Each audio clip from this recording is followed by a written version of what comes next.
ആദരണീയരായ മുഅ്മിനീങ്ങളെ, സർവശക്തനായ അല്ലാഹുവിനെ സൂക്ഷിച്ചും ഗൗനിച്ചും നല്ല മുസ്ലിമായി, മുഅ്മിനായി, മുവഹ്ഹിദായി ജീവിച്ച് മരിക്കാൻ അല്ലാഹു നമുക്ക് തൗഫീഖ് നൽകുമാറാകട്ടെ.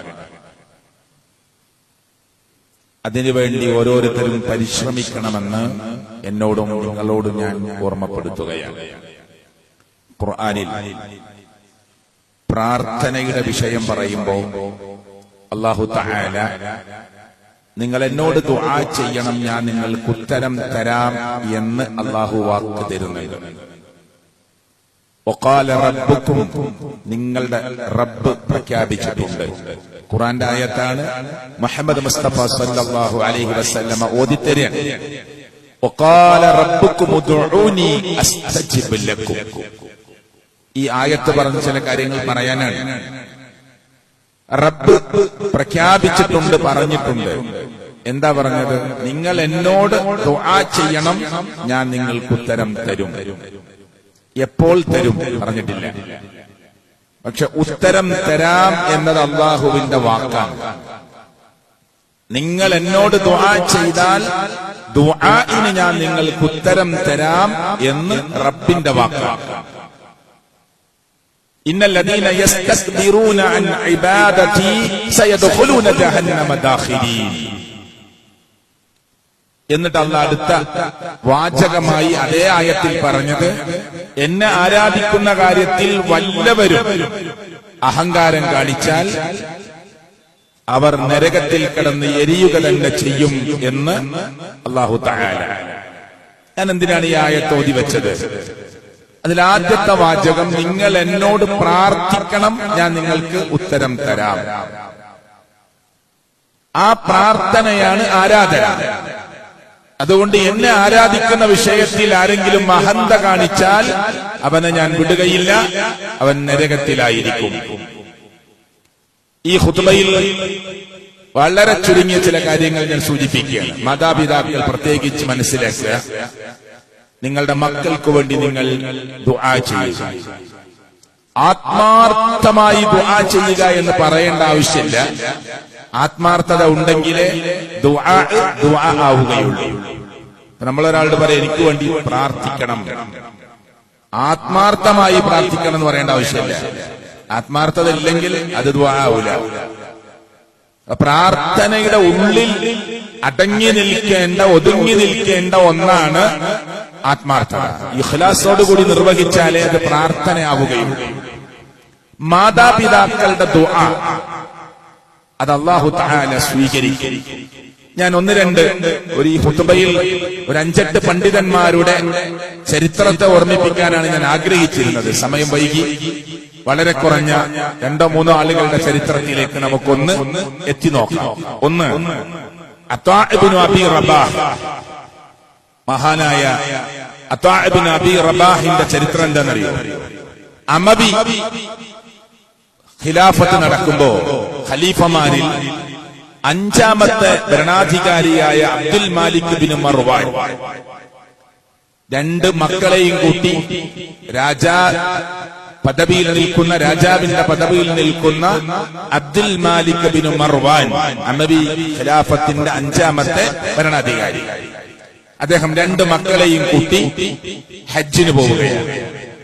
അങ്ങനെ ഹജ്ജിന് പോയ സമയത്ത് അദ്ദേഹം തന്റെ മക്കളോട് പറഞ്ഞു, ചില സംശയങ്ങളൊക്കെ ചോദിച്ച് പഠിക്കാനുണ്ട്, ഞാൻ നിങ്ങൾക്ക് ഒരു പണ്ഡിതനെ പരിചയപ്പെടുത്തി തരാം. അങ്ങനെ ചെന്ന് നോക്കുമ്പോ സാധാരണ ഉള്ള സ്ഥലത്ത് കാണുന്നില്ല. അപ്പോ കാത്തിരുന്നു. അപ്പോ മുടന്തനായി, കണ്ണിന് കാഴ്ച ശക്തിയില്ലാത്ത കറുകറുത്ത ഒരു മനുഷ്യനെ കാത്തിരിക്കുകയാണ്. ആര്? ഈ ഭരണാധികാരിയായ അബ്ദുൽ മാലിക് ബിനു മർവാൻ. 2 മക്കളെയും കൂട്ടി കണ്ണിന് കാഴ്ചയില്ലാത്ത, മുടന്തനായ, കാണാൻ ഒരു കോലവുമില്ലാത്ത ഈ പണ്ഡിതനായ മനുഷ്യനെ കാത്തുനിന്ന് അവിടെ എത്തി ചില സംശയങ്ങൾ ചോദിക്കുകയാണ്. ആരാണ് അത്വാ ഇബ്നു അബീ റബാഹ്? ആയിഷ റളിയല്ലാഹു അൻഹയെ നേരിട്ട് കാണാനും ഒരുപാട് കാര്യങ്ങൾ ചോദിച്ചറിയാനും അവസരം കിട്ടിയ മഹാനാണ്. അബൂ ഹുറൈറ റളിയല്ലാഹു അൻഹുവോട് സംസാരിക്കാനും ഇൽമു നേടാനും അവസരം കിട്ടിയ പണ്ഡിതനാണ്. ഇബ്നു ഉമർ റളിയല്ലാഹുവിന്റെ ശിഷ്യനാണ്. ഇനി ചരിത്രത്തിലൂടെ കടന്നു പോവുകയാണെങ്കിൽ മുജാഹിദ്, അതുപോലെ അഹ്മശ്, ഇമാം സുഹരി റളിയല്ലാഹു അൻഹും റഹ്മത്തുള്ളാഹി അലൈഹി അവരുടെ ഗുരുനാഥനാണ്. ആര്? ഞാൻ പറഞ്ഞ അത്വാ ഇബ്നു അബി റബാഹ്. ഇത് ഞാൻ എന്തിനാ ഇവിടെ പറഞ്ഞത്? ഇബ്നു അബ്ബാസ് റളിയല്ലാഹു അൻഹു അദ്ദേഹത്തിന്റെ അടുക്കലേക്ക് ചില ആളുകൾ ഈ അത്വാഇന്റെ നാട്ടിൽ നിന്ന് സംശയം ചോദിക്കാൻ ചെന്നു. അപ്പൊ ഇബ്നു അബ്ബാസ് റളിയല്ലാഹു പറഞ്ഞെന്താ അറിയോ? നിങ്ങൾ എവിടുന്നാ വരുന്നെന്ന് ചോദിച്ചു. അപ്പൊ പരിചയപ്പെടുത്തിയപ്പോ പറഞ്ഞു, അദ്ദേഹം ആ നാട്ടിലുണ്ടായിരിക്കെ നിങ്ങൾ എന്നെ തേടി വന്നതെന്തിന് എന്നാണ് ആര് ചോദിച്ചത്? ഇബ്നു അബ്ബാസ് റളിയല്ലാഹു അൻഹു ചോദിച്ചത്. അപ്പൊ ഞാൻ ഇദ്ദേഹത്തിന്റെ ചരിത്രം നിങ്ങളുടെ മുമ്പിൽ കൊണ്ടുവന്നത്, വളരെ ചെറിയ കുട്ടിയായിരിക്കെ അദ്ദേഹത്തിന്റെ ബാപ്പ മരിച്ചു. ഉമ്മ ചേർത്ത് പിടിച്ചു. മുടന്തനാണ്, കാഴ്ചശക്തി കുറവ് ഇല്ല, പിന്നെ കാണാനൊരു കോലമില്ല, കറുകറുത്ത വംശത്തിൽപ്പെട്ട ഒരാളാണ്. കുട്ടികൾ കളിക്കാൻ കൂട്ടുന്നില്ല. അപ്പൊ ഉമ്മ ചേർത്ത് പിടിച്ചിട്ട് അള്ളാഹുവിനോട് പറഞ്ഞു, പടച്ചവനെ, എന്റെ മോനെ നല്ലൊരു ഇൽമുള്ള ആളുകൾക്കിടയിൽ അള്ളാഹുവേ ഈ വൈരൂപ്യങ്ങളെല്ലാം മറന്ന് നിന്റെ ദീനിന് സേവനം ചെയ്യാൻ പറ്റുന്ന ഒരാളാക്കി എന്റെ മകനെ നീ മാറ്റണേ അല്ലാ എന്ന് ഉമ്മ ചേർത്തു പിടിച്ച് പ്രാർത്ഥിച്ചു. കുട്ടികൾ കളിക്കാൻ കൂട്ടുന്നില്ല എന്ന് പറഞ്ഞ് ഉമ്മാന്റെ അടുത്തേക്ക് ഓടി വരുമ്പോ ഉമ്മ പറയും, ഞാൻ പറയുന്ന ഒരു കാര്യം നീ പഠിക്ക്, നീ ഇൽമു നേട്, അറിവ് നേട്, നീ അല്ലാഹുവിലേക്ക് ദുആ ചെയ്യ്. ആ കറുകറുത്ത മുടന്തനായ ഇബ്നു അബ്ബാസ് റളിയല്ലാഹു അൻഹു വരെ പറഞ്ഞു, നിങ്ങൾ അദ്ദേഹം നാട്ടിലുണ്ടായിട്ട് നിങ്ങൾ എന്തിനാണ് എന്നോട് ഫത്വ ചോദിക്കാൻ വന്നത് എന്ന് ചോദിച്ച ആ മഹാനായ പണ്ഡിതന്റെ ഉയർച്ചയിലും വളർച്ചയിലും ഉമ്മയുടെ നിരന്തരമായ പ്രാർത്ഥനയാണ് എന്ന് പണ്ഡിത ലോകം രേഖപ്പെടുത്തുകയാണ്. ഇനി ആയിഷ റളിയല്ലാഹു അൻഹ ഉദ്ധരിക്കുന്ന റിപ്പോർട്ടിൽ കാണാം, നബി സല്ലല്ലാഹു അലൈഹി വസല്ലം പറഞ്ഞു, ഇദാ സഅല അഹദുക്കും ഫൽയുക്സിർ, നിങ്ങൾ അല്ലാഹുവിനോട് ചോദിക്കുമ്പോൾ, എന്റെ കുട്ടിക്ക് കഴിയില്ല, എന്റെ അനിയന് കഴിയില്ല, എന്റെ വാപ്പാക്ക് കഴിയാൻ സാധ്യതയില്ല എന്നൊന്നും നിങ്ങൾ വിചാരിക്കേണ്ട.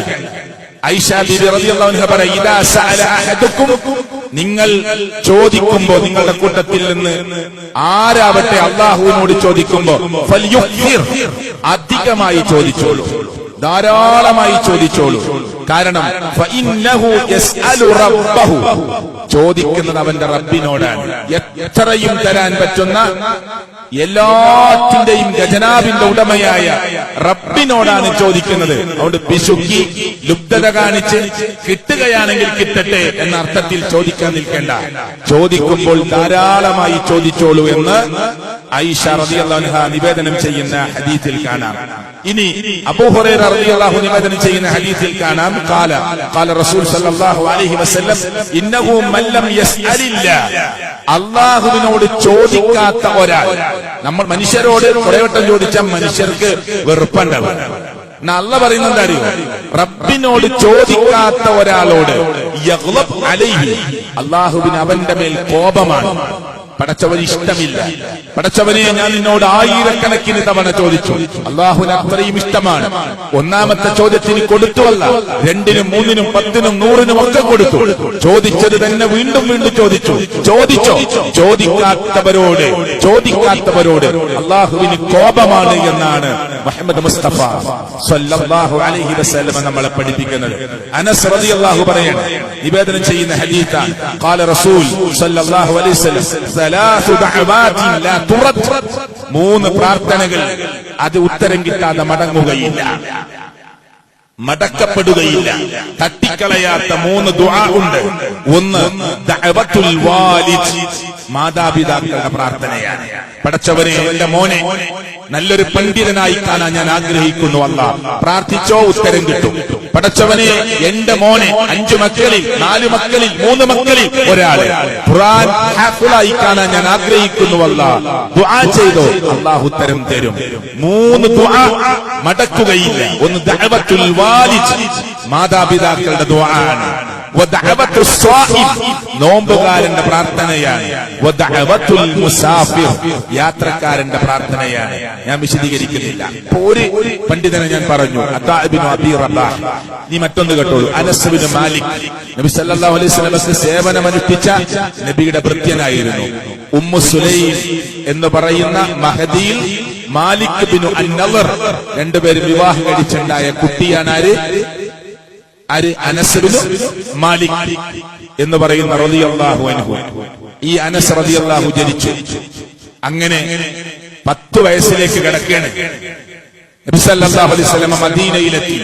നബിയെ കാണാൻ കുട്ടിയുടെ ഉമ്മയായ ഉമ്മു സുലൈം വന്നു. ഉമ്മു സുലൈം നബിയെ കണ്ട് ദീനിനെ കുറിച്ച് കൂടുതൽ കേട്ട് ഉടനെ ഇസ്ലാമിലേക്ക് പ്രവേശിച്ചു. പക്ഷെ ഭർത്താവ് ഇസ്ലാം സ്വീകരിക്കാൻ റെഡിയല്ല. പിന്നെ അവർ വേർപ്പെടുകയാണ്. എത്ര പറഞ്ഞിട്ടും ഭർത്താവ് ദീന് സ്വീകരിക്കാൻ റെഡിയല്ല. 10 വയസ്സുള്ള കുട്ടിയെയും കൂട്ടി നബിയുടെ മുന്നിൽ വന്ന് ഉമ്മു സുലൈം എന്ന് പറയുന്ന അനസ് റളിയല്ലാഹുവിന്റെ ഉമ്മ പറയാ, യാ റസൂലല്ലാഹ് ഹാദാ ഉനൈസ് ഇബ്നി, ഇതെന്റെ കുട്ടി അനസാണ്.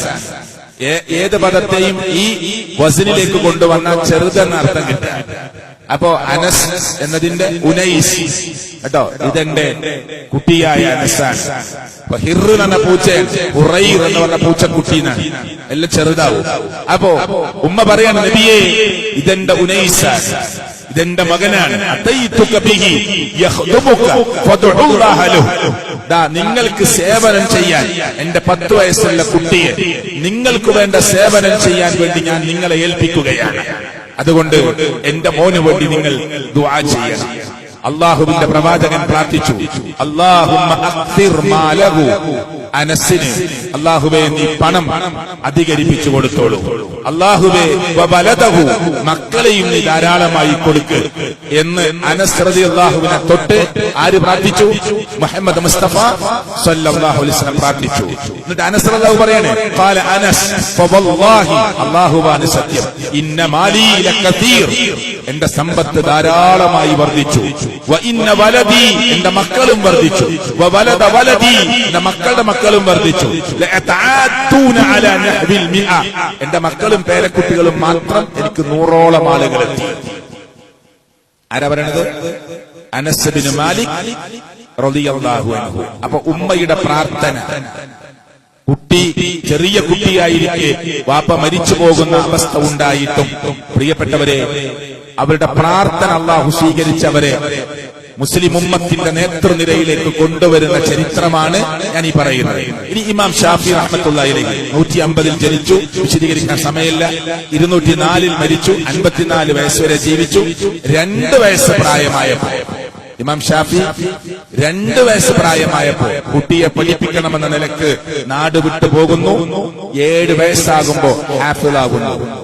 10 വയസ്സാകുമ്പോ ഇമാം മാലിക് റഹ്മത്തുള്ളാഹി അലൈഹിയുടെ അൽ മുവത്ത എന്ന് പറയുന്ന ആ ഗ്രന്ഥം പൂർണ്ണമായി മനഃപ്പാഠമാക്കുന്നു. 10 വയസ്സ് പ്രായമാകുമ്പോ ഉമ്മ മദീനയിൽ ഇമാം മാലിക് റഹ്മത്തുള്ളാഹി അലൈഹി നടത്തുന്ന ദർസിൽ കൊണ്ടുപോയി തന്റെ മകനെ ശിഷ്യനാക്കി ദർസിൽ ചേർക്കുന്നു. ഫാത്തിമ ബിൻത് അബ്ദുള്ള അൽ അസദിയ എന്ന ഉമ്മ ആ മകന് വേണ്ടി ധാരാളമായി പ്രാർത്ഥിക്കുന്നു. അപ്പോ ചെറുപ്രായത്തിൽ തന്നെ വാപ്പ മരിച്ചു പോകുന്നു. പക്ഷേ ചേർത്ത് പിടിക്കുന്ന ഉമ്മ അള്ളാഹുവിന്റെ ദീന് പഠിപ്പിക്കാൻ ആഗ്രഹിക്കുന്നു. 7-ാമത്തെ വയസ്സിൽ ഹാഫിളാകുന്നു. 10-ാമത്തെ വയസ്സിൽ പ്രിയപ്പെട്ടവരെ നമ്മൾ മനസ്സിലാക്കിയതുപോലെ മുവത്ത പരിപൂർണമായി മനഃപ്പാഠമാക്കുന്നു. കിതാബുൽ ഉമ്മ്, അർ-റിസാല, ഇമാം ഷാഫി റഹ്മത്തുള്ളാഹിയുടെ പ്രസിദ്ധമായ ഗ്രന്ഥങ്ങളാണ്. ഞാൻ വിശദീകരിക്കുന്നില്ല. ഇനി മറ്റൊരു പണ്ഡിതനെ ശ്രദ്ധിച്ചോളൂ, ഇമാം അഹ്മദ് ബിൻ ഹംബൽ റഹ്മത്തുള്ളാഹി അലൈഹി. അദ്ദേഹത്തെ അറിയപ്പെടുന്നത് തന്നെ ആരാ? ഇമാമു അഹ്ലുസുന്ന. അഹ്ലുസുന്നയുടെ ഇമാമ് എന്നതിലാണ് ആരറിയപ്പെടുന്നത്? ഇമാം അഹ്മദ് ബിൻ ഹംബൽ റഹ്മത്തുള്ളാഹി അലൈഹി അറിയപ്പെടുന്നത്. 75 വയസ്സ് വരെ ജീവിച്ചു. 3-ാമത്തെ വയസ്സിൽ ഉപ്പ മരിച്ചു. 3-ാമത്തെ വയസ്സിൽ ഉപ്പ മരിച്ചു. ഉമ്മ സഫിയ ബിൻത് മൈമൂന 10-ാമത്തെ വയസ്സിൽ ഹാഫിളായി. സഫിയ പള്ളിയിലേക്ക് പോകുമ്പോ മഫ്തയിൽ പൊതിഞ്ഞിട്ട് തന്റെ കുട്ടിയെ എവിടെ ഇട്ടു പോകാൻ പറ്റൂല. പള്ളിയിലേക്ക് പോകുന്ന സഫിയ കുട്ടിയെ മഫ്തയിൽ പൊതിഞ്ഞ് പള്ളിയിൽ കൊണ്ടുപോകുന്നത് ചരിത്രത്തിൽ കാണാൻ പറ്റും. ആ കാലഘട്ടത്തിൽ ഇമാം അഹ്മദ് ബിൻ ഹംബൽ റഹ്മത്തുള്ളാഹിയുടെ കാലഘട്ടത്തിൽ ഖുർആൻ അല്ലാഹുവിന്റെ കലാമാണ്, സംസാരമാണ് എന്നതിന് വിപരീതമായി ഖുർആൻ അല്ലാഹുവിന്റെ സൃഷ്ടിയാണ് എന്ന് വാദിക്കുന്ന ആളുകളുടെ മുന്നിലേക്ക് അല്ല, ഖുർആൻ അല്ലാഹുവിന്റെ സംസാരമാണ് എന്ന് വാദിച്ചതിന്റെ പേരിൽ ധാരാളം പീഡനങ്ങളും അക്രമങ്ങളും ജയിൽവാസവും അനുഭവിക്കേണ്ടി വന്നു. 3000 ഹദീസുകളുള്ള ഇമാം അഹ്മദ് ബിൻ ഹംബൽ റഹ്മത്തുള്ളാഹി അലൈഹിയുടെ മുസ്നദ് ലോകത്തിന് പ്രസിദ്ധമാണ്. ഞാനിത് പറഞ്ഞത് പ്രാർത്ഥനയുടെ ഉത്തരങ്ങൾ നമുക്ക് മനസ്സിലാവാനാണ്. ഇനി ഒരു പണ്ഡിതന്റെ പേര് കൂടി പറഞ്ഞ് നമുക്കത് അവിടെ അവസാനിപ്പിക്കാം. ഇമാം ബുഖാരി റഹ്മത്തുള്ളാഹി അലൈഹി. ഇമാം ബുഖാരിയെ കുറിച്ച് കേൾക്കാത്ത ആരുമില്ല. Muhammad bin Ismail bin Ibrahim al Bukhari എന്ന പേരുള്ള ഇമാം ബുഖാരി റഹ്മത്തുള്ളാഹി 194 ഹിജറ 194 ജനിച്ചു, 256 മരിച്ചു, ഏകദേശം 62 വയസ്സ് വരെ ജീവിച്ചു. ജന്മന ഇമാം ബുഖാരിക്ക് കാഴ്ച ശക്തിയില്ല, അന്ധനായിട്ടാണ് ജനിച്ചത്. അറിയാത്ത ആളുകളുണ്ടാവും. ഇമാം ബുഖാരി അന്ധനായി ജനിച്ചതെന്ന് അറിയാത്ത ആളുകളുണ്ടാവും. മഹാനായ ഇമാം ബുഖാരി കാഴ്ച ശക്തിയില്ലാത്ത ആളായി ജനിച്ചു. ഉപ്പ വളരെ ചെറിയ പ്രായത്തിൽ തന്നെ ഉപ്പ മരണപ്പെട്ടു പോയി. ഉമ്മ അള്ളാഹുവിനോട് നിരന്തരമായി ഈ കുട്ടിക്ക് വേണ്ടി പ്രാർത്ഥിച്ചു. കാഴ്ച ശക്തി അള്ളാഹു തിരിച്ചു കൊടുത്തു. ഇമാം ബുഖാരി റഹ്മത്തുള്ളാഹി അലൈഹിയുടെ കാഴ്ച ശക്തി അള്ളാഹു തആല തിരിച്ചു കൊടുത്തു. ഇനി വിശദീകരണങ്ങൾ ഒരുപാട് പറയാനുണ്ട്. ഉമ്മ ഈ കുട്ടി വ്യത്യസ്ത രാജ്യങ്ങളിൽ കറങ്ങി, ദീനിനു വേണ്ടി, ഇൽമിനു വേണ്ടി, പഠനത്തിനു വേണ്ടി 16 വർഷത്തെ കഠിന പരിശ്രമത്തിലൂടെ 6 ലക്ഷം ഹദീസുകൾ, 16 വർഷത്തെ കഠിന പരിശ്രമത്തിലൂടെ 6 ലക്ഷം ഹദീസുകൾ ഇമാം ബുഖാരി റഹ്മത്തുള്ളാഹി അലൈഹി ക്രോഡീകരിച്ചു എടുത്തു. എന്നിട്ട് അതിൽ നിന്ന് കുറ്റമറ്റതായ ഏറ്റവും സ്വഹീഹാണെന്ന് തോന്നുന്ന ഹദീസുകളാണ് ഇമാം ബുഖാരി റഹ്മത്തുള്ളാഹി അലൈഹി തന്റെ സ്വഹീഹിൽ കൊണ്ടുവന്നത്. അപ്പോ ഞാൻ ഈ കാര്യങ്ങൾ സൂചിപ്പിച്ചത് ഏറ്റവും ആധുനിക ലോകത്തിലെ പണ്ഡിതന്മാരെ നിങ്ങൾ പരിശോധിച്ചോളൂ. ഇബ്നു ബാസ് റഹ്മത്തുള്ളാഹി അലൈഹി 1912 ജനിച്ച് 99 മരണപ്പെട്ട കാഴ്ച ശക്തിയില്ലാത്ത മഹാപണ്ഡിതനായിരുന്നു ആര്? ഇബ്നു ബാസ് റഹ്മത്തുള്ളാഹി അലൈഹി. 3-ാമത്തെ വയസ്സിൽ ഉപ്പ മരിച്ചു കേട്ടോ. ഉമ്മ തുഫൈല ബിൻത് അബ്ദുല്ലാഹ് ഈ മോനെ പഠിപ്പിക്കുകയാണ്. ഒന്നും വേണ്ട, ഇപ്പൊ ഹറമിലെ ഇമാമുകളുടെ ലീഡറായ, അതിന്റെ അമീറായ സുദൈസ്, കേൾക്കാത്ത ആരും ഉണ്ടാവില്ല. അദ്ദേഹത്തെ പഠനശാലയിൽ നിന്ന് പുറത്താക്കുകയാണ്. കുട്ടികൾക്കിടയിൽ കച്ചറളിക്കുകയാണ്, വികൃതി കാട്ടുകയാണ് എന്നൊക്കെ പറഞ്ഞ് പുറത്താക്കി. ഇനി സ്കൂളിലേക്ക് പറഞ്ഞേക്കണ്ട, മദ്രസയിലേക്ക് പറഞ്ഞേക്കണ്ട എന്ന രൂപത്തിൽ പുറത്തു നിർത്തിയ കുട്ടിയെ ഉമ്മ ചേർത്ത് പിടിച്ച് പിറകിലേക്ക് കൊണ്ടുപോയി ആ മകനെ നെഞ്ചിലേക്ക് ചേർത്ത് പിടിച്ചിട്ട് പറഞ്ഞു, പടച്ചോനെ, എന്റെ കുട്ടിക്ക് നല്ല ബുദ്ധിയുണ്ട്, നല്ല പഠിക്കാനുള്ള കഴിവുണ്ട്, നന്നായിട്ട് ഖുർആൻ ഓതാനുള്ള കഴിവുണ്ട്, കുറച്ച് വികൃതിയും കച്ചറയൊക്കെ ഉണ്ട്. പടച്ചോനെ, എന്റെ മോനെ ഒഴിവാക്കില്ലേ അല്ലാഹ്, എന്റെ മോൻ ഈ ഹറമിലെ ഇമാമുകളുടെ ഇമാമാക്കി ഉയർത്തണേ എന്ന് സുദൈസിന്റെ ഉമ്മ പ്രാർത്ഥിച്ചു. മദ്രസയിൽ നിന്ന് പുറത്താക്കിയ സുദൈസ്, പ്രിയപ്പെട്ടവരെ, ഇന്ന് ആ ഉമ്മ അന്ന് പ്രാർത്ഥിച്ചത് എഴുതി വെച്ചിട്ടുണ്ട്, വെറുതെ പറയല്ല, ചരിത്രം എഴുതി വെച്ചിട്ടുണ്ട്. ആ ഉമ്മ പ്രാർത്ഥിച്ചെന്താ? എന്റെ കുട്ടിയെ ഇപ്പോ കച്ചറയുടെ പേരിൽ ഈ സ്ഥാപനത്തിൽ നിന്ന്, മദ്രസയിൽ നിന്ന് പുറത്താക്കിയിട്ടുണ്ടെങ്കിൽ എന്റെ കുട്ടിക്ക് ഒരുപാട് കഴിവുണ്ട്, പടച്ചവനെ ഈ ഹറമുകളിലെ ഇമാമുകളുടെ ഇമാമായി എന്റെ മോനെ ഉയർത്തണേ എന്ന് പറഞ്ഞപ്പോ ഇന്ന് അവിടുത്തെ ഇമാമുകളുടെ ഏറ്റവും ചീഫായ ഇമാമാര സുദൈസ് ആണ്. ഞാൻ ഇത് ഇത്രയും ഈ സൂചിപ്പിച്ചതിന്റെ അർത്ഥം, സുഹൃത്തുക്കളെ, നമ്മുടെ പ്രാർത്ഥന അത് നമ്മൾ ഒരിക്കലും ചെറുതായി കാണരുത്. റസൂൽ കരീം സല്ലല്ലാഹു അലൈഹി വസല്ലം പറഞ്ഞ ഒരൊറ്റ ഹദീസ് നിങ്ങൾ ശ്രദ്ധിച്ചാൽ മതി, എന്റെ വില നിങ്ങൾക്ക് മനസ്സിലാകും. അബൂ ഹുറൈറ റളിയല്ലാഹു പറയാണ്, ഖാല റസൂൽ സല്ലല്ലാഹു അലൈഹി വസല്ലം ഉദ്ഉല്ലാഹ്, ശരിക്കും മനസ്സിൽ വെച്ചോളൂട്ടോ, നിങ്ങൾ അല്ലാഹുവിനോട് ദുആ ചെയ്തോളൂ, വഅൻതും മൂഖിനൂന ബിൽ ഇജാബ, ഉത്തരം കിട്ടുമെന്ന് ഉറപ്പിച്ചുകൊണ്ടാണ് നിങ്ങളുടെ ദുആ നടക്കേണ്ടത്. എങ്ങനെ? നിങ്ങൾ പ്രാർത്ഥിക്കുമ്പോ വഅൻതും മൂഖിനൂന ബിൽ ഇജാബ, ഉത്തരം കിട്ടുമെന്ന് ഉറപ്പിച്ചുകൊണ്ടാണ് നിങ്ങൾ പ്രാർത്ഥിക്കേണ്ടത്. വഅലമു, നിങ്ങൾ അറിയണേ, അന്നല്ലാഹ ലാ യസ്തജീബു ദുആഅൻ മിൻ ഖൽബി ഗാഫിലിൻ ലാഹിൻ, അശ്രദ്ധയോടുകൂടി, ഒരു ലാഘവത്തോടുകൂടി, ഒരു അലസമായി ദുആ ചെയ്യുന്ന ഒരൊറ്റ കൽബിൽ നിന്നും അല്ലാഹു പ്രാർത്ഥനയ്ക്ക് ഉത്തരം കൊടുക്കുകയില്ല.